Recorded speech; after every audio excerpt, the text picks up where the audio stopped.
voilà. Alors, mon vol, Lisbonne, 18h20, 18h40, il a 20 minutes de retard.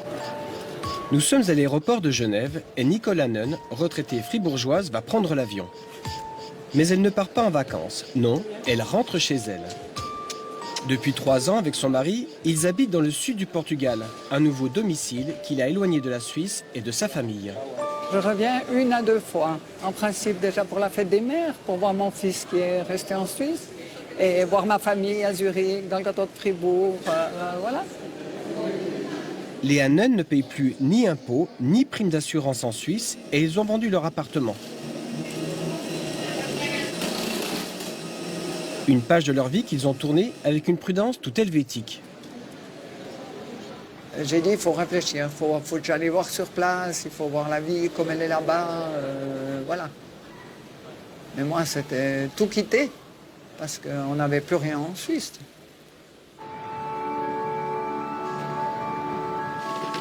Le voyage jusqu'au sud du Portugal est assez long et il est 1 h du matin lorsqu'elle arrive enfin chez elle, accueillie par son mari.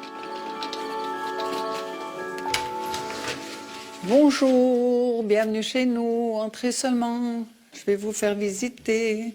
Le lendemain, on fait le tour du propriétaire. Alors, voilà la cuisine, telle qu'on l'a achetée quand on est venu il y a 3 ans ici. Les Hannen vivent désormais à Santa Barbara de Neige, dans l'Algarve, dans une maison de 5 pièces avec piscine. Et le Portugal, avec son coût de la vie bon marché, ne leur fait pas regretter la Suisse. En Suisse, on ne peut pas vivre avec la retraite qu'on a, c'est pas viable. Ici, on arrive encore à mettre un peu de l'argent de côté, disons, on dépense quand même moins qu'en Suisse. Quand vous faites des achats, vous allez dans un grand centre en Suisse, mais aujourd'hui, vous caddez, il n'est pas plein, je veux dire, avec 200 francs. Et ce n'est pas tout. Depuis 2009, le gouvernement portugais accorde aux retraités étrangers le statut de résident non habituel. Un statut qui prévoit un joli cadeau, une exonération fiscale pendant 10 ans. L'exonération fiscale de 10 ans nous fait gagner 6 000 € par année. Une belle maison, le soleil. Les Hannen semblent avoir trouvé leur paradis. Mais comment se passe leur intégration? Nous accompagnons Madame Hannen qui nous fait découvrir le village et ses commerces.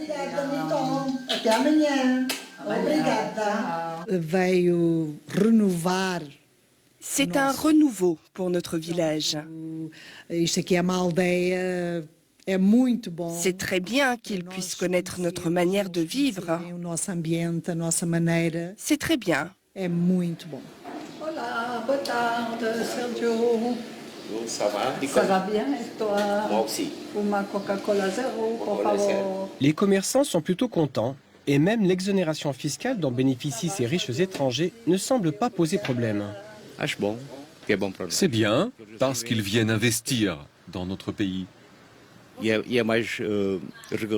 C'est un avantage pour nous avec l'argent qu'ils apportent chez nous. Ils peuvent investir et acheter, comme le font les Français et les Suisses.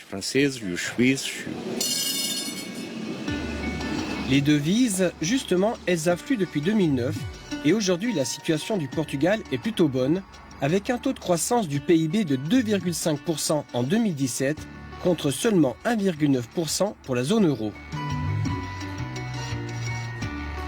Mais comment s'obtient le statut de résident non habituel? C'est le directeur de Invest Lisboa, l'office chargé de la promotion de Lisbonne, qui nous l'explique. Pour ça, il doit habiter ici 183 jours par an, au minimum. Okay? Et il doit avoir une résidence. C'est nécessaire de demander, ce n'est pas automatique.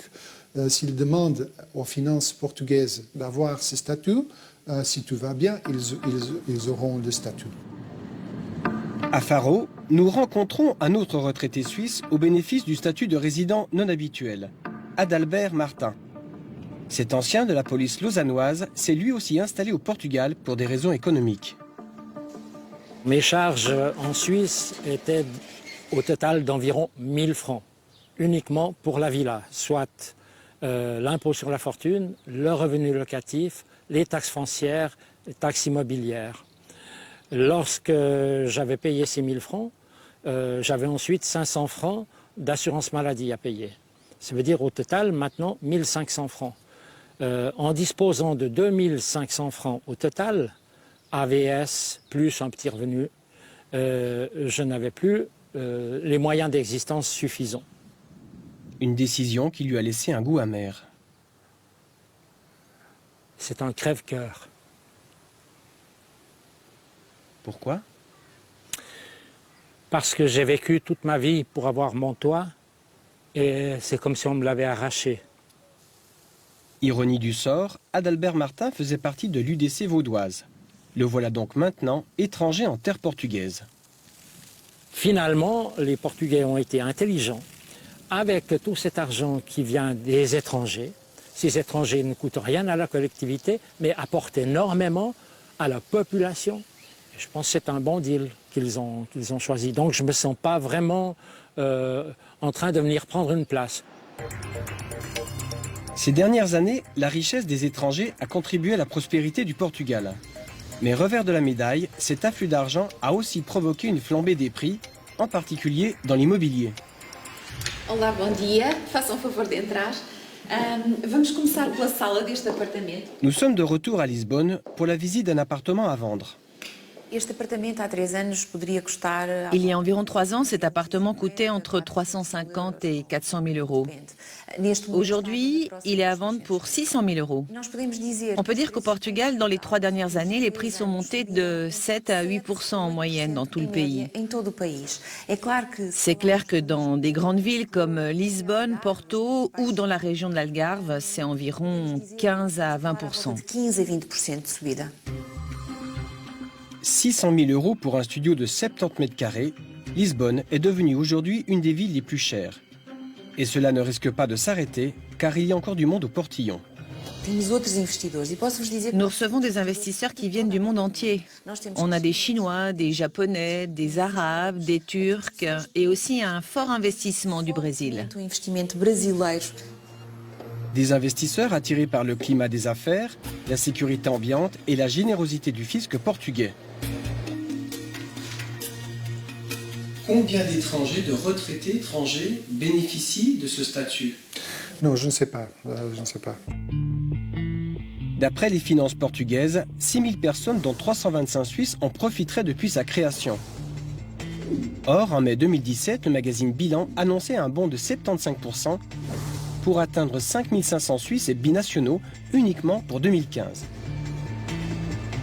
Il y a visiblement un embarras sur cette question, sans doute à cause de la lutte que se livrent les pays européens pour attirer les personnes et les entreprises. On doit savoir qu'il y a des autres pays qui sont très agressifs dans les domaines fiscaux, dans d'autres situations. Alors, Irlande, c'est tellement agressif pour les impôts des entreprises. Le Luxembourg, qu'est-ce qu'il fait pour attirer les entreprises? Hollande, qu'est-ce qu'elle fait? Les Pays-Bas, qu'est-ce qu'il fait pour attirer? Je pense que tous les pays ont les stratégies fiscales pour attirer des entreprises, pour attirer les investissements. Pour le moment, le statut de résident non habituel n'est pas remis en cause. Mais jusqu'à quand? De toute façon, pour nos retraités suisses qui l'ont déjà, pas de crainte à avoir. Ils peuvent regarder l'avenir avec sérénité. L'avenir, je dois continuer à rester ici jusqu'à la fin de nos jours, mais que je puisse rentrer chaque année en Suisse, voir ma famille, et que ma dernière demeure soit là-bas, quand même.